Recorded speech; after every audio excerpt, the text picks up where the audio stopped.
And speaking on the amendment, Representative Dubitsky of the 47th District. Thank you, Mr. Speaker. Mr. Speaker, a couple quick questions for the proponent of the amendment, if I may. Please proceed, sir. Thank you. Through you, Mr. Speaker, when was this amendment posted to the system so everybody could see it through you? Representative Fox. Thank you, Mr. Speaker. I believe the actual amendment was posted recently at around the time the debate began, I believe, Mr. Speaker. Representative Dubitsky.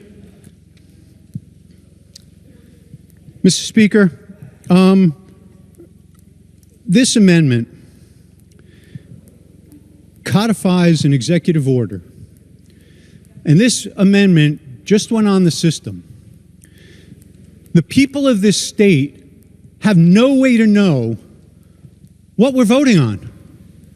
There's nobody at home that has any idea what this amendment does. This amendment codifies an executive order. But it wasn't on the system until just recently. None of the bills that we have been voting on today, or that we will be voting on today, were on the system at all until we got here.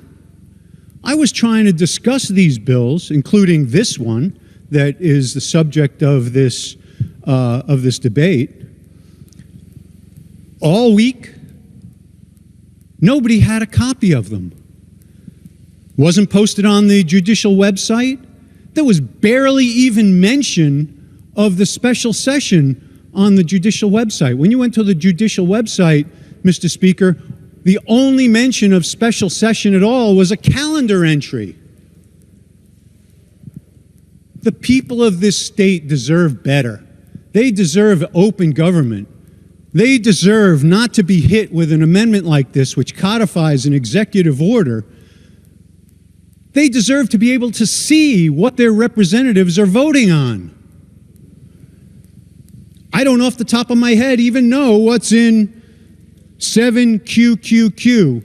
And I bet you virtually nobody that's watching on CTN today knows either. They have no idea what we're about to vote on. This is not how government should be run. This is emergency. This has to happen immediately.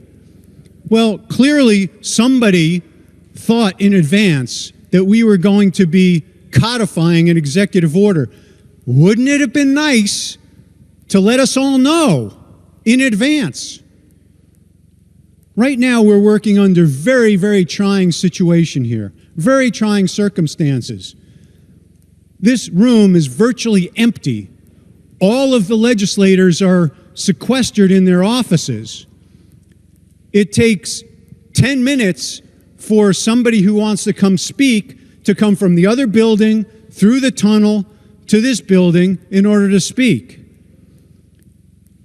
It's a very difficult situation, and I think that hitting the legislature at the last minute with an amendment like this is taking advantage of a difficult situation. I think the people of this state deserve better, and I think everybody should be voting against this amendment because I don't think anybody even knows what's in it. Thank you, Mr. Speaker.